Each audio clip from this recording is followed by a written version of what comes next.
नमस्कार दोस्तों। आज की इस करंट अफेयर की सीरीज में हम पहला क्वेश्चन शुरू करने वाले हैं जो कि नियुक्तियों और राजनीति से संबंधित रहेगा।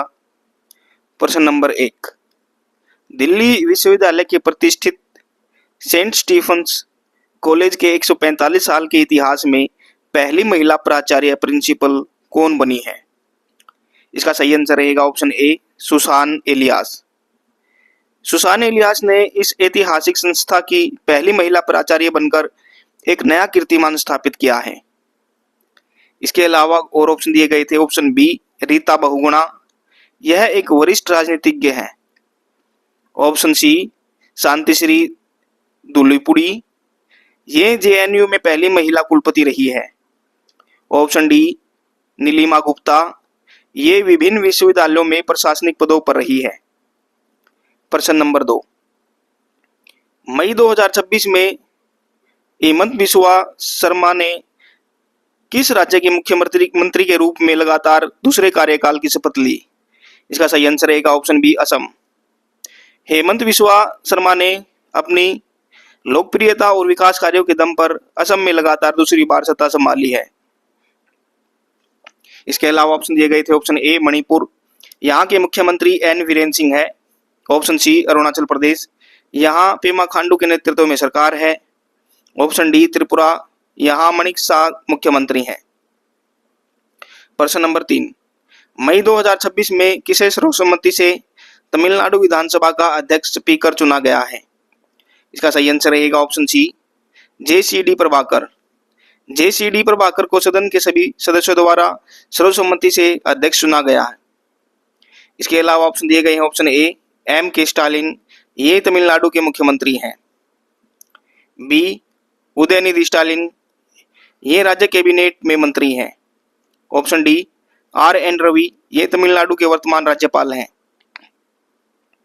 अब हम बात करेंगे राष्ट्रीय विज्ञान और पर्यावरण से संबंधित क्वेश्चनों पर। प्रश्न नंबर 4। कूनो राष्ट्रीय उद्यान, कूनो नेशनल पार्क, जहां हाल ही में 4 चीता शावकों की मृत्यु हुई, भारत के किस राज्य में स्थित है? इसका सही आंसर रहेगा option D, Madhya Pradesh. Kuno national park project चीता के तहत अफ्रीका से लाए गए चीतों का घर है। इसके अलावा ऑप्शन दिए गए हैं। ऑप्शन ए, राजस्थान, यहाँ रणथंभौर राष्ट्रीय उद्यान प्रसिद्ध है। ऑप्शन बी, गुजरात, यह गिर के शेरों के लिए जाना जाता है। ऑप्शन सी, छत्तीसगढ़, यहाँ गुरु घासीदास राष्ट्रीय उद्यान स्थित है।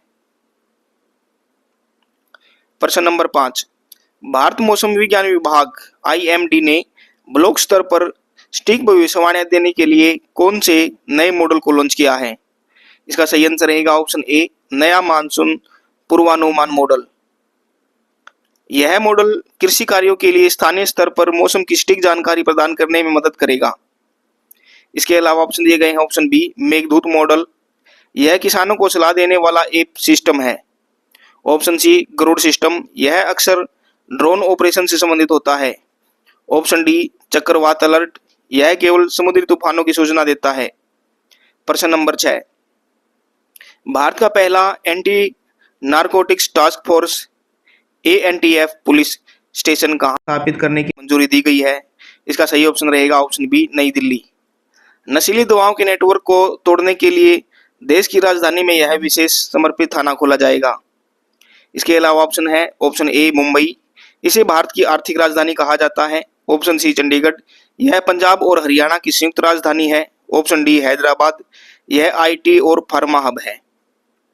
प्रश्न नंबर 7।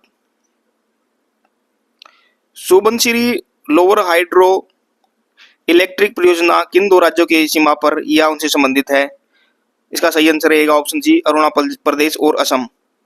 यह भारत की सबसे बड़ी जल विद्युत परियोजनाओं में से एक है। इसके अलावा ऑप्शन दिए गए हैं। ऑप्शन ए, सिक्किम और पश्चिम बंगाल, यहाँ तीस्ता परियोजना स्थित है।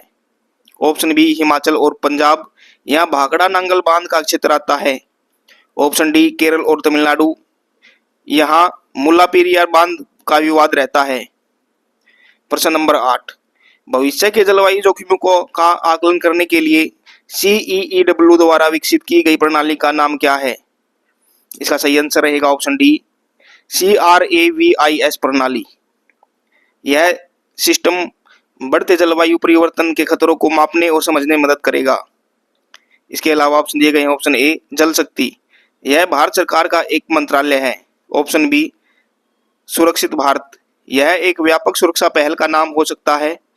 ऑप्शन सी इको वॉच, यह सामान्यतः पर्यावरण निगरानी के लिए उपयोग होने वाला शब्द है। अब हम बात करेंगे खेल और अंतर्राष्ट्रीय से संबंधित। प्रश्न नंबर 9, HCL राष्ट्रीय युगल स्क्वैश चैंपियनशिप 2026 का आयोजन किस शहर में किया जा रहा है? इसका सही आंसर रहेगा ऑप्शन ए चेन्नई। चेन्नई स्थित भारतीय स्क्वैश अकादमी में इस प्रतिष्ठित राष्ट्रीय प्रतियोगिता का आयोजन हो रहा है। इसके अलावा ऑप्शन दिए गए हैं। ऑप्शन बी कोलकाता, यहाँ ईडन गार्डन्स जैसे ऐतिहासिक स्टेडियम है। ऑप्शन सी बेंगलुरु, इसे भारत की सिलिकॉन वैली कहा जाता है। ऑप्शन डी पुणे, यह खेल और शिक्षा का बड़ा केंद्र है। प्रश्न नंबर 10, मई 2026 में भारत का कौन सा शहर ब्रिक्स विदेश मंत्रियों की बैठक की मेजबानी कर रहा है? इसका सही आंसर रहेगा ऑप्शन सी नई दिल्ली। ब्रिक्स देशों के विदेश मंत्री वैश्विक मुद्दों और आपसी सहयोग पर चर्चा के लिए दिल्ली में एकत्रित हो रहे हैं। इसके अलावा ऑप्शन दिए गए हैं। ऑप्शन ए वाराणसी, इसे भारत की सांस्कृतिक राजधानी कहा जाता है। ऑप्शन बी गोवा, यहाँ अक्सर संघाई सहयोग संगठन SCO की बैठकें होती है। ऑप्शन डी जयपुर, इसे पिंक सिटी के नाम से जाना जाता है। तो दोस्तों ये थे हमारे आज के करंट अफेयर। आशा करते हैं वीडियो आपको पसंद आई होगी। वीडियो पसंद आए तो लाइक शेयर कीजिए, चैनल को सब्सक्राइब कीजिए। मिलते हैं नेक्स्ट वीडियो में। धन्यवाद।